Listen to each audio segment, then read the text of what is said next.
So here we're going to look at energy resources, not to be confused with energy stores and pathways that we did in topic 1. Here we're talking about how we generate electricity or how we use the resources for heating and for transport. Note that you don't need to know the detail of how these resources generate electricity, you just need to know the advantages and disadvantages, the environmental impact, or how using them may be affected by social, political, and economic and ethical reasons. So this is something that has come up as been popular as a 6 marker across the exam boards in the past few years, or over the past 10 years or so.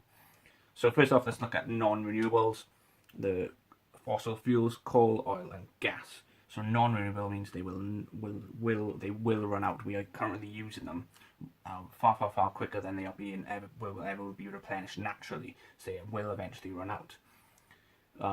So coal and gas we primarily use for generating electricity, but we also use oil and gas for heating homes, and then obviously we get petrol from oil to be used in transport for cars.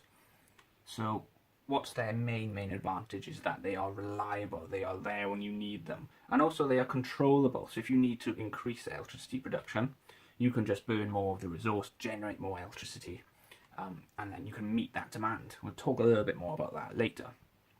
They are cost effective, they have generally low fuel and running costs, so it's not expensive to buy things like coal.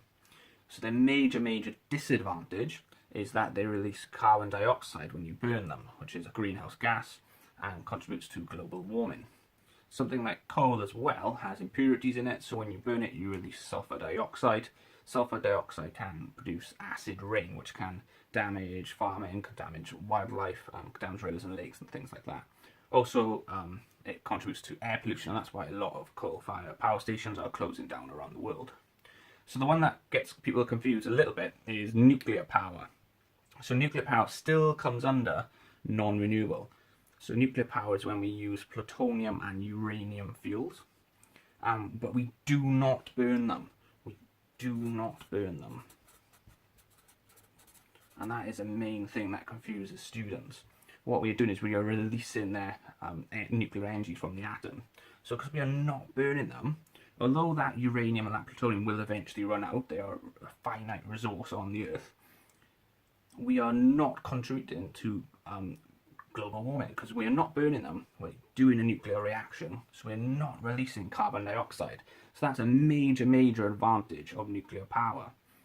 What is the main disadvantage is that nuclear power releases radioactive waste. And that radioactive waste will remain radioactive for thousands upon thousands of years. So that makes it really difficult to store and dispose of. Nobody wants it near them. So it costs lots of money to store it, and it's going to take a long process to get rid of it. That means that nuclear power has very high running costs and very high setup costs. There is also a small risk of nuclear meltdown, but what there is not, and what you do not see, is that there's radiation leaking out of the nuclear power station.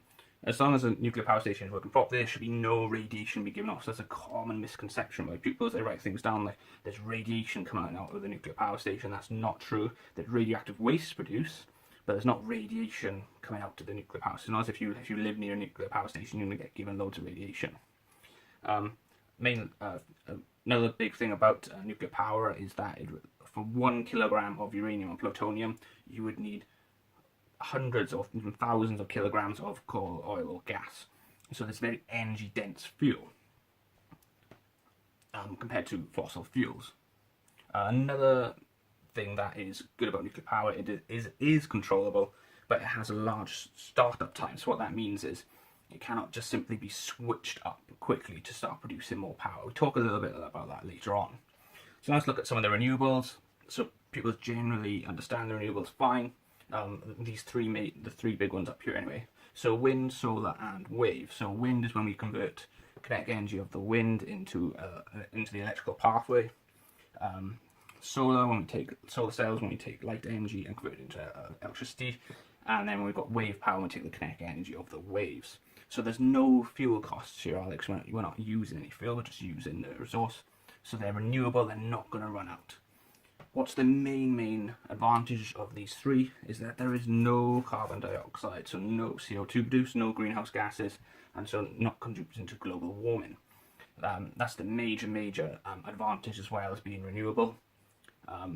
But you don't say there's no pollution. You don't say that, because there is still noise pollution and visual pollution from things like wind and things like and you could say the same for visual pollution for solar.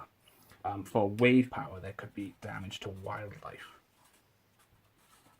So you can't use vague language in the questions of saying things like there is no pollution. You must be specific. Are you talking about air pollution, as in that you were talking about with coal and sulfur dioxide, or are you talking about carbon dioxide and the greenhouse gases, or are you talking about noise or visual pollution? You have to be really specific in your language in your question. What's the main disadvantage of these is that they are unreliable. Unreliable. If it's not windy enough, or if it's even too windy, the wind turbines can't turn. It doesn't have to be a completely sunny day, but if it's a very cloudy day, you may not produce enough solar. And if there's not much wind, there won't be much wave power either. So they're unreliable. They are also uncontrollable. So what we mean by that is that even if it is sunny, say for solar power, you cannot make it, if you want more electricity, you cannot just make it more sunny. So you can't turn up your electricity production using these three resources. You cannot respond to demand, changes in demand across the day using these three. Initial costs are high, but usually you would avoid talking about costs too much unless the question provided you some information about costings. So let's go now into these other three. So let's look a little bit more deep into these three, because these three cause a little bit of confusion. So we've got geothermal. Geothermal is when you pump water down deep underground, because of the heat given off for when you get deep underground, you can eventually convert that water into steam, turn the turbines, etc., and to produce electricity from the steam. I'm not going to go into detail about that, because you don't need to know the real mechanism, but that's geothermal. So geothermal, you cannot build it anywhere. You need to have somewhere that's geologically stable. You're not going to have an earthquake, and you need to have somewhere where you can not have to dig too far down to get enough heat to turn your water into the steam. So often you get lots of geothermal in places like Iceland. So you cannot just build these everywhere. However, that is reliable. It is reliable. Unlike the other three, once you've set up the power station, you can just keep putting water down. It's not as if the Earth's suddenly going to go cold and stop producing the power for you. Again, though, similar to these three, there's no carbon dioxide produced, no global warming, etc., etc. So tidal is when the tide comes in and out. Again, you'd say tidal power is reliable. It's always going to come in. The tide is always going to come in and out at a predictable time. But you would still say it's uncontrollable. Unlike the geothermal, where you could increase more power if you needed to, by pumping more water down, you cannot do that with tidal. So as the tide comes in and out, it's going to turn the turbines to produce your power. Again, though, a problem with this is disadvantage is huge costs. You don't get too much energy produced, and it could damage wildlife. Next one is hydro. So when we have water stored up high in a lake or a reservoir, and you've dammed it up to store a huge amount of water, so you've got a lot of gravitational potential energy, and you're going to release that water down to turn the turbine to create your electricity. So you convert gravitational potential energy into your electrical pathway through the mechanical pathway. So what is the main advantage of hydro? Again, it is reliable. It is reliable, but it is also controllable. You can simply let more water down if you want to increase your power output. So that's a big advantage of hydro compared to something like solar and wind power. It is controllable and it is reliable. Again, though, problems with damaging wildlife. You've got to flood a huge area for if it's for hydropower to store all that water in that lake. So that's a big problem of hydropower. Again, though, once you set it all up, the initial costs to build it would be high, but once you have built it, your fuel costs are free, aren't you? Not having to use anything. And just like these others, no carbon dioxide, no greenhouse gases, not contributing to global warming. Let's have a look now at biofuels. So let's talk about biofuels. These cause a little bit of confusion because there could be different types of biofuels. So this still comes under the renewable umbrella of fuels. So first one could be methane, which we get from collecting animal dung and then taking the gas off it. So by biofuels we mean plant matter, or it could be from animal waste. That's how we produce our biofuels, but that's where the bio bit comes from. So we can produce electricity from burning the methane. Other things we can do is we can get alcohol from fermenting crops, and same with oils. You could use these for fuels in vehicles. So rather than using petrol or to mix with petrol like they do a lot in countries like Brazil, you can mix alcohol with your fuel in your car, and that's a way of using less oil. Or we could simply grow lots more trees, burn the wood, and produce electricity that way by burning the wood to get our steam that way, rather than burning coal, oil, and gas. So, what's the major advantage of these? Is that they're meant to be carbon neutral.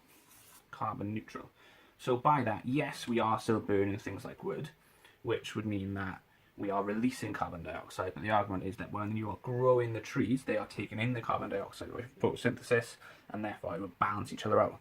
Now in reality, it would never be completely carbon neutral, because it's going to take some energy to cut the trees down, the transport of the fields, etc., etc.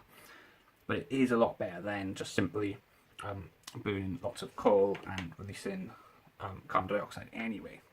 However, there are still some disadvantages of these things. So, for example, if we're growing lots and lots of sugar beet or something to produce alcohol, well, that means we are using lots and lots of land. Well, what was that land being used for before? Did it have a forest on there with lots of trees?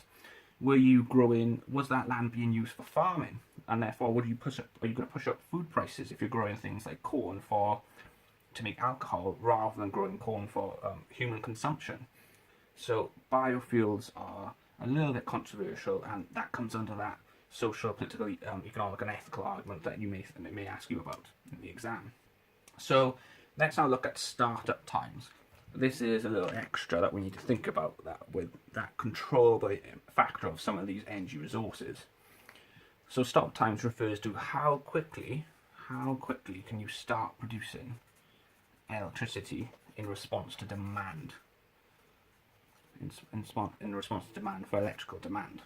So what do we mean by that? Well, this is just a vague sketch of a graph of electrical power needed, say in the UK, and then late at night it's going to go down as everyone goes to sleep, but then it's going to spike up there in the morning when everyone turns on their lights, boils the kettle, etc., etc. Maybe it goes down a bit when people are in work, and then it spikes up again during the evening when everyone's got their TVs on, etc., etc.